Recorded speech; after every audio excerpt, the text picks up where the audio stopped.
Hi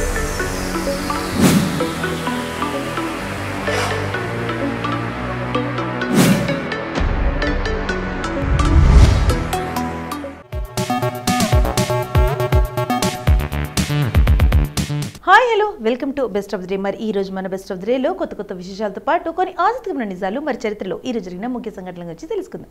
మరింత కలిసి let's start the programme.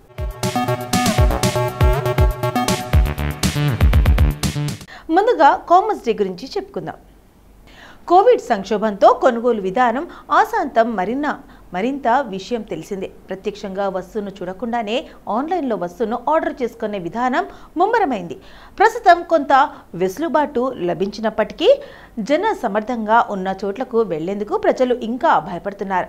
Third wipe variants ఇంకా బెబ్బతిలిస్తూనే ఉన్నాయి. భవిష్యత్తులో ఆన్లైన్ కొనుగోలు కూడా తగ్గి లైవ్ కామర్స్ లోనే సాగుతాయని నిపుణులు చెబుతున్నారు. దీన్నే 3 పదాల్లో లైవ్ షాపబుల్ కామర్స్గా అంటున్నారు. సింపుల్గా చెప్పాలంటే ఈ కామర్స్కు సోషల్ మీడియాకు మంచి అనుసంధానంగా ఉంది. ఇన్స్టాగ్రామ్ స్టోరీలు కావాల్సిన వివరాలను అందిస్తున్నాయి. ఏదైనా కొనుగోలు చేయాలని వెతకడం ఆరంభిస్తే నేరుగా ప్రోడక్ట్ పేజీ దగ్గరకు వెళ్ళగలుగుతున్నాం.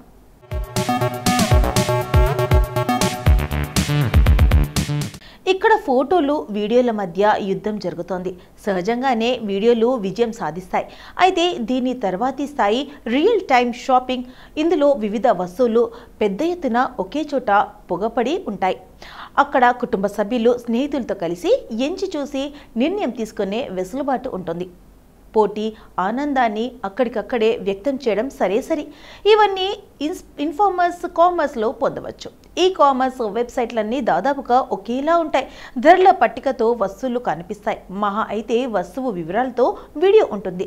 లైవ్లో అంతకు మించి ఉంటుంది. ఉదాహరణకు ఒక డ్రెస్ తీసుకుంటే నిశ్చలంగా ఉండే ఫోటో సింగిల్ పోస్ట్కే పరిమితం. అయితే షాపింగ్ కోసం ఎక్కువ సమయం వేచించేలా చేయడం లైవ్ షోతో సాధ్యమవుతుంది.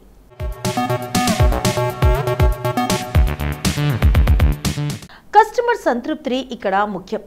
అందుకు అనుగుణంగా అదనపు జోడింపులు కలపాలి. లైవ్ కామర్స్లోనూ ఇప్పటికే చైనా పురోగతి సాధించింది. మరో 2 ఏళ్లలో 100 బిలియన్ల మార్కెట్గా పెంచుకునేందుకు పరుగులు తీస్తోంది. కేవలం కొద్ది నిమిషాల వ్యవధిలో 15,000 బాటిళ్ల మేరకు సెంటు సీసాలు అమ్ముడుపోతాయంటే లైవ్ కామర్స్కు ఉన్న ప్రాముఖ్యాన్ని అర్థం చేసుకోవచ్చు. రియల్ టైమ్ లైవ్ ఈవెంట్స్తో కస్టమర్స్కు దగ్గరయ్యే పద్ధతులు ఇక్కడ అమలవుతాయి. ప్రోడక్ట్ ఆరంభం కార్యక్రమంలో సెలబ్రిటీలతో ఇంటరాక్షన్లు, థీమాటిక్ సెల్ఫ్స్, పర్సనలైజేషన్ కూడా ఉంటాయి. క్యూఆర్ కోడ్ను స్కాన్ చేయడం ద్వారా మొత్తంగా ఈ ప్రోగ్రాంలను వీక్షించే వెసులుబాటు లభిస్తుంది. ఇవి షాపింగ్, స్పైనింగ్ ఇంటరాక్టివ్గా ఉంటాయి.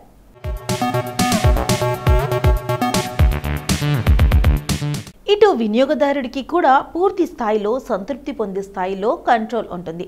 మొత్తం మీద వస్తువును పూర్తి అవగాహన కలిగిన తరువాతే కొనుగోలు చేసే విధంగా పరిస్థితులు మార్పు వస్తుంది. అంటే వస్తువు నాణ్యతను లైవ్ షోలో తెలుసుకొని కొనుగోలు చేసే పద్ధతిలోకి మార్పు కదులుతోంది.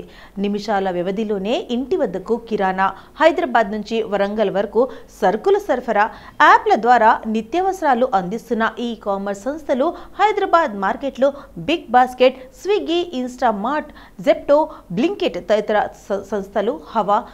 త్వరలో క్విక్ కామర్స్ మార్కెట్లోకి అమెజాన్. ప్రతిరోజు 1,50,000 వరకు ఆర్డర్లు, 5 కోట్లకు పైగా వ్యాపారం. తెలంగాణలోని ఇతర నగరాలకు విస్తరిస్తున్న క్విక్ కామర్స్. కిరాణా సరుకులు కావాలా? 10 నిమిషాల వ్యవధిలోనే ఇంటి వద్దకే వచ్చేస్తాయి.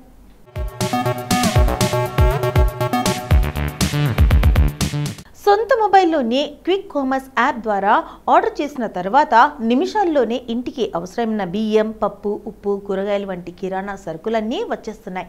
ఆన్లైన్ ఈ కామర్స్ యాప్స్ ద్వారా క్విక్ కామర్స్ త్వరిత వాణిజ్యం దేశంలో ప్రస్తుతం 31.33% వార్షిక వృద్ధి రేటుతో వేగంగా విస్తరిస్తుంది. కాగా 2025 to 2030 మధ్య సంవత్సరానికి 44.9% వృద్ధి రేటుతో ఈ రంగం దూసుకుపోతుందని నిపుణులు చెబుతున్నారు.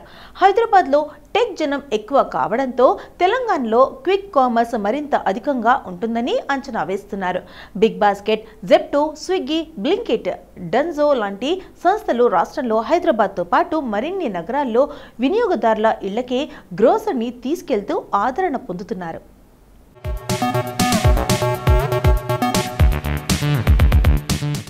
హైదరాబాద్ కేంద్రంగా వేర్ హౌస్ ఏర్పాటు చేసుకొని ఈ కామర్స్ వ్యాపారంలో దూసుకుపోతున్న అమెజాన్ సంస్థ అమెజాన్ తేజ్ పేరుతో క్విక్ కామర్స్ రంగంలో తన స్థానాన్ని పదిలం చేసుకునేందుకు ప్రణాళికలు సిద్ధం చేసింది. ప్రస్తుతం జెప్టో సంస్థ అత్యధిక వృద్ధి రేటుతో హైదరాబాద్ మార్కెట్ను ఆక్రమించుకుంటుంది. కాగా అమెజాన్ తేజ్ రంగంలోకి దిగితే పరిస్థితి ఆ సంస్థకు అనుకూలంగా మారుతుందని వ్యాపార వర్గాలు చెబుతున్నారు.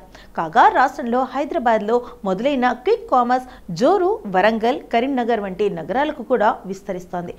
ఎక్కడెక్కడ గోదాంలతో క్విక్ కామర్స్ అంటే కిరాణా సరుకులు, చిరుతిండ్లు, ఇంటి సామాగ్రి కొన్ని నిమిషాల్లోనే వినియోగదారుని ఇంటికి చేర్చడమే.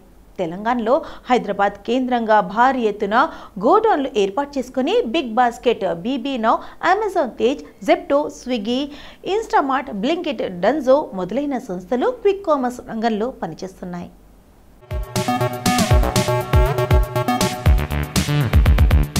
ఇప్పటి వరకు కామర్స్ డే గురించి మనకు తెలియని కొన్ని ఆసక్తికరమైన నిజాలు తెలుసుకున్నాం కదా. మరి ఆగస్టు 4న ఒక్కసారి చరిత్రలోకి వెళ్ళి చూస్తే ఎంతమంది ప్రముఖుల జన్మాలు జరిగాయి. మరొకసారి చరిత్ర పుటలోకి వెళ్ళి నేడు జన్మించిన ప్రముఖులు ఎవరో తెలుసుకుందాం రండి.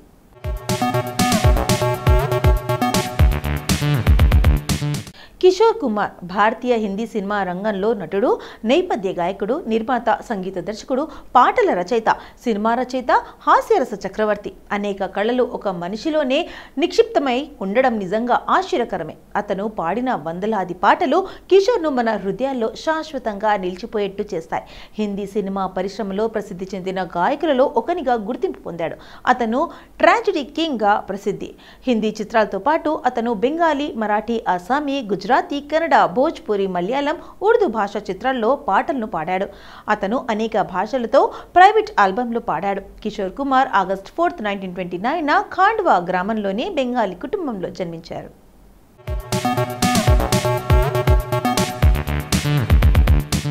అర్బాజ్ ఖాన్ ఒక భారతీయ సినీ నటుడు, దర్శకుడు, నిర్మాత. ఎక్కువగా హిందీ సినిమాల్లో పనిచేశాడు. కొన్ని ఉర్దూ, తెలుగు, మలయాళం సినిమాల్లో కూడా నటించాడు. మరో నటుడు సల్మాన్ ఖాన్కి తమ్ముడు. 1996లో తన సినిమా ప్రస్థానం ప్రారంభించి పలు చిత్రాల్లో ముఖ్య పాత్రలు పోషించాడు. 2010లో వచ్చిన దబంగ్ చిత్రం ద్వారా అర్బాజ్ ఖాన్ ప్రొడక్షన్స్ అనే సంస్థ స్థాపించి సినీ నిర్మాణం రంగంలోకి అడుగుపెట్టాడు. ఈ సినిమాలో నిజ జీవితంలో కూడా తన అన్నయ్య అయిన సల్మాన్ ఖాన్కి తమ్ముడిగా నటించాడు. ఈ సినిమా బాలీవుడ్లో అత్యధిక వసూలు సాధించిన చిత్రాల్లో ఒకటిగా నిలిచింది. అర్బాజ్ ఖాన్ 1967 ఆగస్టు 4న పూనా, మహారాష్ట్రలో జన్మించారు.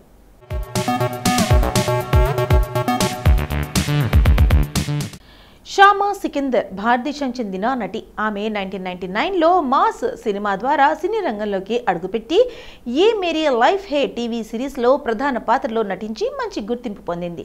షామా సికిందర్ 1981 ఆగస్టు 4న మక్రాన్, రాజస్థాన్లో జన్మించారు.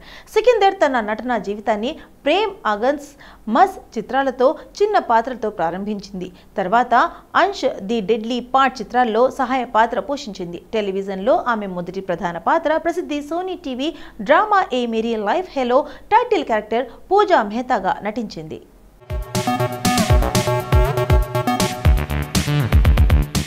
విశాల్ భరద్వాజ్ ఒక భారతీయ చలనచిత్ర దర్శకుడు. ఆయన హిందీ సినిమాల్లో స్క్రీన్ రైటర్, నిర్మాత, సంగీత స్వరకర్త, నేపథ్య గాయకుడు కూడా. ఆయన 7 జాతీయ చలనచిత్ర అవార్డులను 4 విభాగాల్లో అందుకోవడం విశేషం. 1994లో బాలల చిత్రం అభయ్ ది ఫియర్లెస్తో సంగీత స్వరకర్తగా విశాల్ భరద్వాజ్ అరంగేట్రం చేశాడు. గుల్జార్ దర్శకత్వంలో వచ్చిన మాచిస్లోని అతని కాంపోజిషన్లతో విస్తృత గుర్తింపు పొందాడు. ఆయనలోని సంగీత ప్రతిభకు ఫిల్మ్ఫేర్ R.D. బర్మన్ అవార్డును అందుకున్నాడు. సత్య, గాడ్ మదర్ చిత్రాలకు విశాల్ భరద్వాజ్ సంగీతం అందించాడు. దీంతో ఉత్తమ సంగీత దర్శకుడిగా జాతీయ చలనచిత్ర అవార్డును విశాల్ భరద్వాజ్ పొందాడు. విశాల్ భరద్వాజ్ 1965 ఆగస్టు 4 ఉత్తరప్రదేశ్లోని బిజ్నోర్ జిల్లా చాంద్పూర్లో జన్మించారు.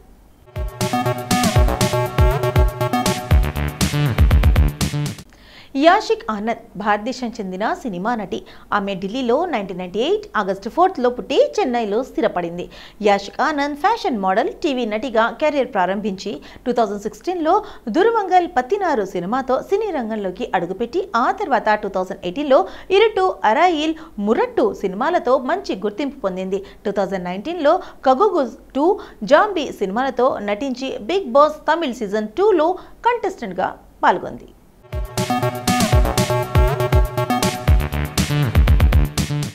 ఇదండి ఇవాల్టి మన best of the day. So ఈ రోజు మన ఎపిసోడ్లో ఈ రోజు సంబంధించిన కొన్ని ముఖ్యమైన విషయాలు తెలుసుకున్నాం కదా. మరి రేపటి ఎపిసోడ్లో మళ్ళీ కలుద్దాం. అంటే టేక్ కేర్, బాయ్.